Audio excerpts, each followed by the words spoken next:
Assalamualaikum warahmatullahi wabarakatuh. Halo teman-teman semua, sobat para pencari tutorial, masih bersama saya di channel Tutorial Ins. Oke, di kesempatan kali ini kita akan belajar bagaimana cara mengatur kertas di Microsoft Excel agar nantinya bisa muat ketika dicetak. Nah, untuk teman-teman yang masih pemula dalam soal Microsoft Excel, saya harap teman-teman ikuti terus videonya agar nanti tidak uh, ketinggalan ya langkah-langkahnya. Karena nanti di video ini saya akan menjelaskan secara step by step atau langkah per langkah supaya nanti teman-teman bisa lebih mudah dalam mengatur kertas di Microsoft Excel. Oke, di video kali ini juga saya akan uh, membuat contoh tabel absensi ya, absensi per bulan untuk siswa SMA.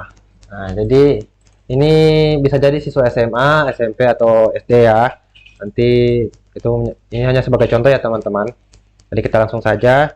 Sini saya akan buat nomor, kemudian NISN-nya, nama siswa, kemudian ada tanggal, kemudian di sini tanggal 1 dan 2. Nah, di sini kita membuat tanggalnya untuk lebih banyak ya. Di sini teman-teman tinggal menyesuaikan saja, sesuaikan tanggal per bulannya. Nah, di sini saya akan buat tanggalnya menjadi sampai 31 ya. Nah, caranya itu kita klik kanan, kita blok dulu ya. Kita blok, kemudian kita arahkan begini ke sini kursornya, terus kita klik klik kanan mouse ya, kemudian kita seret ke kanan, terus ya kita sesuaikan saja. Di sini saya akan buat tanggalnya sampai 31 ya. Nanti teman-teman tinggal menyesuaikan saja sesuai tanggal per bulannya. Kalau ada yang tanggal 2 sampai tanggal 28 ataupun tanggal 30, nanti tinggal disesuaikan saja ya. Oke, kemudian ini untuk tanggalnya, lebar kolomnya kita atur terlebih dahulu, jangan terlalu kepanjangan. Kita atur dengan cara blok seperti ini ya, sampai tanggal 31. Kita klik kanan, kemudian kita pilih column width. Nah, di sini column width-nya kita akan atur sesuai ketentuan, sesuai keinginan masing-masing ya. Nah, kalau teman-teman mau atur berapa jumlah lebar, itu tergantung dari teman-teman ya. Nah, di sini saya akan mengatur kolomnya menjadi 3 agar supaya lebih rapat ya. Nah, di sini saya atur terlebih dahulu untuk ini ya. Kita atur ke tengah, tanggalnya kita gabung kolomnya ya. Ini juga nama siswanya kita perlebar seperti ini.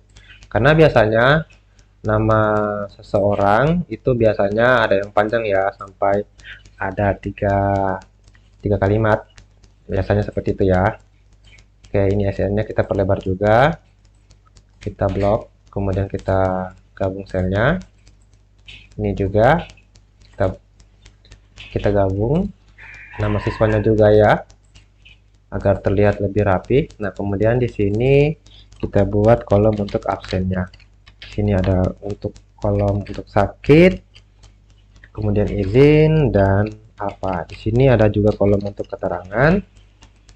Ini kita buat menjadi rapat ya. Kita atur kolomnya. Di sini kolomnya kita atur menjadi 3 ya. Oke. Ini absennya kita blok, kemudian kita gabung. Oke. Keterangannya juga kita gabung kolomnya. Oke. Nah, di sini untuk nomornya nanti teman-teman tinggal menyesuaikan saja, sesuaikan berapa jumlah siswa yang ada di sekolah tersebut. Di sini saya akan buat nomor urutnya untuk 30 siswa saja. Oke, di sini 1 2. Kita buat nomor seperti ini, lalu kita blok, kemudian kita arahkan kursornya di sini. Jika sudah seperti ini tandanya, kita klik, kemudian tarik ke bawah, terus sesuaikan dengan kebutuhan. Di sini saya akan buat sampai 30 ya nomor urutnya. Nanti teman-teman tinggal menyesuaikan saja. Oke. Nah, di sini kita atur ke tengah dulu ya, agar lebih rapi. ya, seperti ini. Nah, ini kita buat ke tengah juga. Oke, nah sekarang kita buatkan tabelnya. Caranya itu dengan blok semua yang kita mau buatkan tabel seperti ini ya. Oke, kemudian kita pilih border, lalu pilih all borders. Oke, sekarang sudah rapi ya teman-teman. Nah, sekarang kita telah selesai membuat tabel untuk absensinya.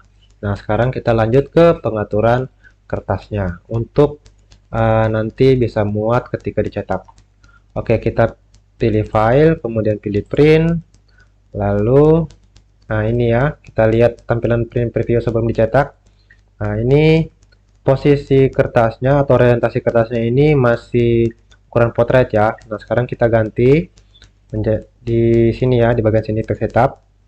Nah, kita ganti paper size-nya menjadi ukuran quarto ya, atau F4. Nah, di sini teman-teman juga, kalau teman-teman belum mempunyai ukuran kertas quarto atau F4, ukuran kertas HVS atau F4, nah teman-teman bisa menambahnya seperti cara ini. Masuk di print properties, nah kemudian pilih ukuran dokumen, lalu pilih ditentukan pengguna, kemudian buat nama ukuran kertasnya itu sesuai dengan keinginan teman-teman. Di sini saya akan buat namanya itu menjadi HVS ya. Kemudian lebar kertasnya 215, tinggi kertasnya 330 ya. Nah, oke. Karena ukuran lebar dan tinggi kertas HVS itu seperti ini ya teman-teman. Ukuran lebarnya 215 mm dan tinggi kertas itu 330 mm. Nah, setelah kita buat begini ukurannya, sekarang kita simpan ya ukuran kertas yang kita buat tadi. Oke, sekarang ini sudah ada ya di sini. Kita oke lagi. Kita oke. Nah, sekarang kita pilih back setup. Kita atur kertasnya. Ya, ini sudah ada ya. Setelah kita tambahkan tadi, ukuran HVS-nya sudah muncul di bagian back setup sini. Nah, jadi kita bisa pilih ini, kemudian kita atur orientasinya menjadi landscape agar bisa memanjang. Nah, di sini tak lupa kita masuk ke margin terlebih dahulu untuk mengatur batas-batas kertasnya. Di sini topnya saya buat menjadi 0, headernya juga, right, left, bottom, dan footernya ini saya akan buat 0. Ini dimaksudkan agar nanti tabel yang ada dalam dokumen Excel ini bisa lebih lebar atau bisa lebih muat nantinya. Kita buat ini jadi 0, kita posisikan di horizontal. Oke, nah sepertinya teman-teman. Nah, ini masih belum muat ya. Nah, sekarang kita atur lagi skalanya. Kita masuk di page setup, kita atur skalanya menjadi 80. Nah, ini sudah masuk ya teman-teman, dan sudah presisi ya, antara atas, kiri, kanan ya. Nah, jadi mudah ya teman-teman untuk mengatur kertas di Microsoft Excel, dan mudah juga untuk menambahkan ukuran jenis kertasnya. Nah,